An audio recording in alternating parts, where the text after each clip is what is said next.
Berapa ruptur ya, robek benang telinga. Itu yang jadi pemantauan kita, sedang tata laksana untuk penanganan nyeri dan lukanya. Sedangkan kalau yang green zone tadi datang diantar keluarga dengan kondisi sama, gangguan pendengaran dan pusing ya. Jadi cukup penanganan awal dan tata laksana awal aja, mungkin akan kita pulangkan. Kalau yang satu lagi, Pak? Kita di yang green ya, yang green.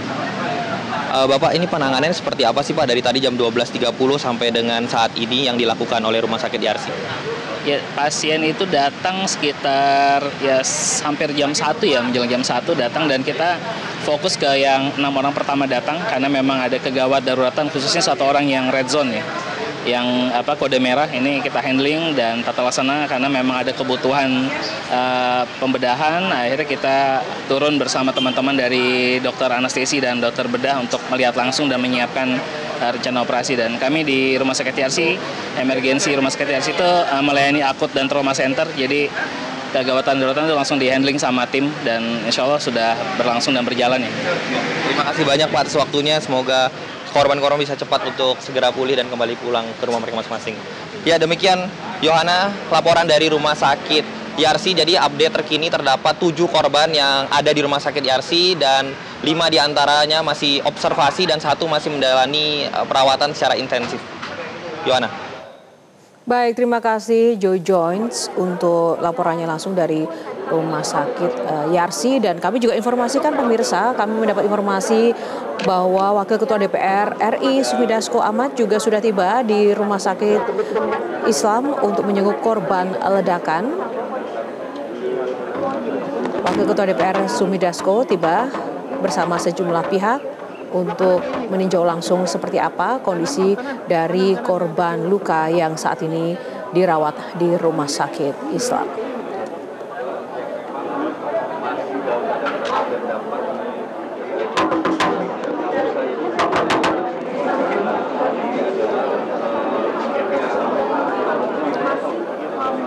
Dan di rumah sakit yang memang merawat para korban, pemirsa, pengamatan di lapangan memang dipenuhi oleh keluarga korban dan juga banyak sekali pejabat baik dari Pemprov DKI maupun juga kita saksikan ada informasi yang kami dapatkan, Sumidasko Ahmad dan juga Raffi Ahmad tiba di lokasi untuk langsung juga menjenguk dan juga melihat bagaimana kondisi di lapangan di rumah sakit ini.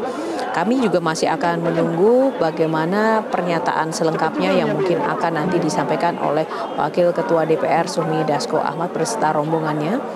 Dan ini adalah gambar yang Anda lihat terkait dengan situasi yang berada di lokasi saat ini. Banyak pihak yang ada di titik ini. Anda dapat lihat Raffi Ahmad mengenakan kemeja putih mendampingi Sumidasko Ahmad dan juga ada Kapolda dan sejumlah dari aparat kepolisian dan juga pihak-pihak medis yang ada di lokasi.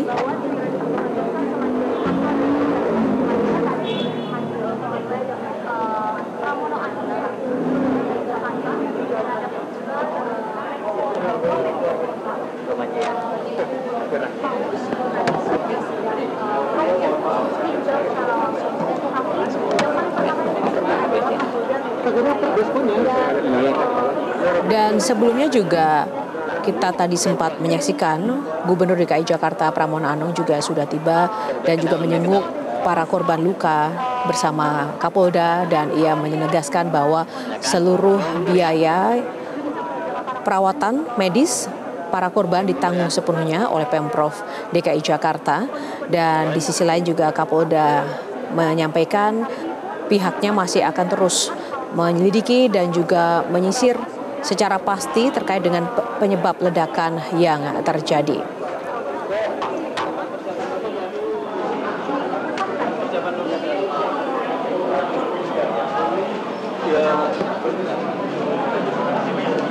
Apakah ada pelaku dari lokasi kejadian yang sudah?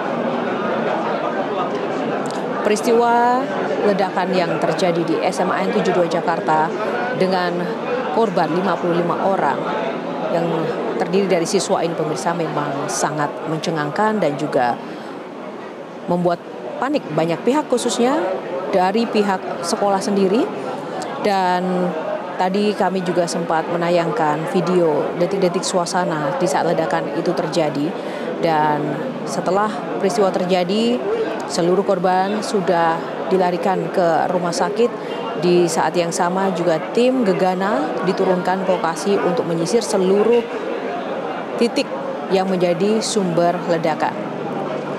Sejumlah saksi mata juga sempat menyatakan mendengar 2 hingga 3 kali ledakan terjadi.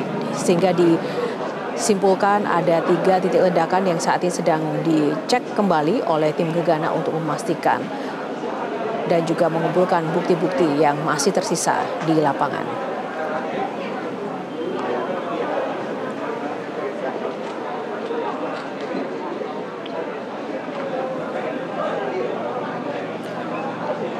Dan pemirsa, yang Anda lihat di layar kaca kali ini adalah situasi di layar sebelah kiri adalah SMA N 72 Jakarta Utara dan sebelah kanan adalah Rumah Sakit Islam Cempaka Putih. Dan di lokasi kejadian SMA N 72 Jakarta Utara, saat ini tim Gegana dan aparat keamanan lainnya masih berjaga dan juga menyisir seluruh area lokasi. Dan sementara untuk di RS Islam Cempaka Putih sendiri juga terlihat awak media yang menunggu sejumlah pejabat yang menjenguk para korban, dan kami masih belum mendapat informasi apakah nanti akan ada keterangan resmi susulan setelah tadi sempat Gubernur DKI Jakarta sudah memberikan keterangannya bersama Kapolda Metro Jaya terkait bagaimana penanganan para korban selanjutnya.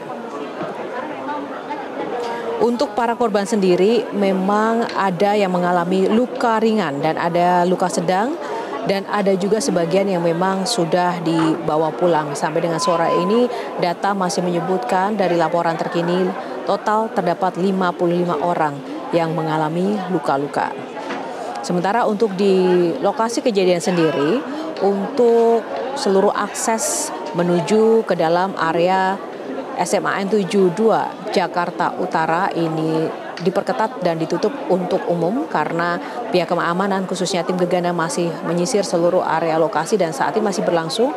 Belum diketahui pasti seberapa lama ini prosesnya akan dilakukan atau digelar. Dan meskipun tadi kami sempat bertanya kepada pakar terorisme bahwa ini adalah tindakan terorisme dilihat dari beberapa indikator dan juga analisis di lapangan, namun pihak kepolisian sendiri sampai dengan saat ini memang belum menyampaikan secara resmi apakah memang ini benar-benar terorisme ataupun ada modus atau motif lain yang melatar belakangi.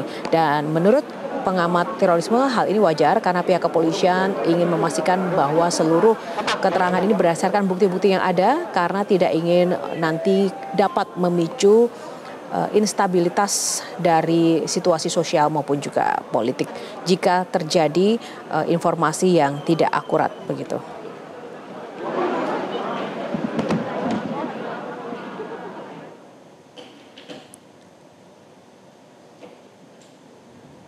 Dan pemirsa, bagi Anda yang mungkin baru saja bergabung, bahwa ledakan yang terjadi di SMA N 72 Jakarta yang saat ini masih dijaga oleh pihak keamanan seperti yang Anda dapat lihat sampai dengan sore ini masih ada banyak petugas keamanan termasuk tim Gegana di sana. Ini ada kejadian yang mengagetkan sejak siang tadi. Kronologi kejadian adalah dimulai ketika pukul 12.30 ledakan terjadi saat khotbah salat Jumat sedang berlangsung. Dan setelah ada suara ledakan terjadi, semua orang yang berada di lokasi kemudian berhamburan keluar sekolah, dan saat itu juga ambulans dalam waktu cepat juga datang untuk melakukan evakuasi.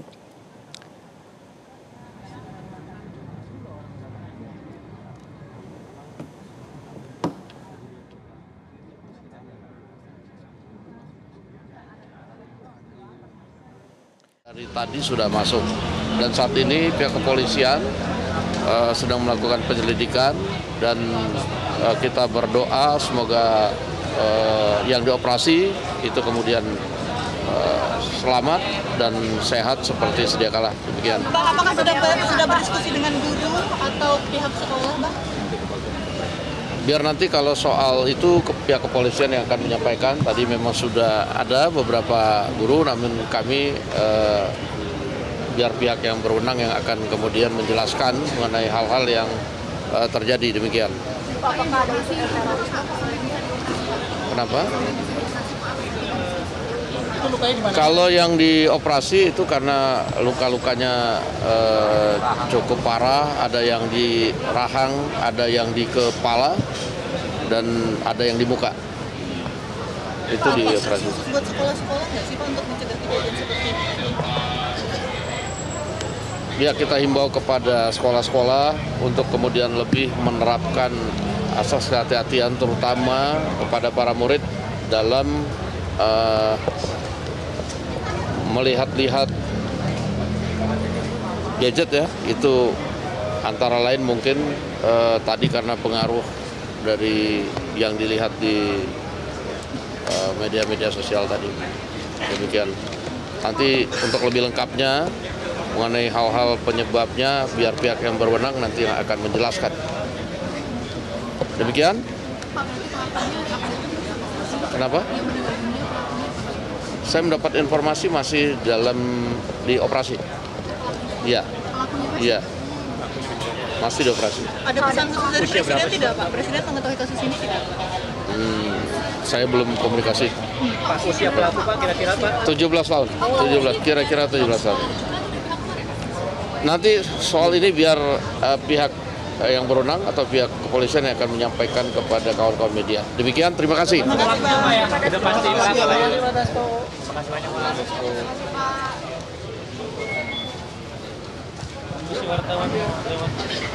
Kakak maaf ke Indah. Aman.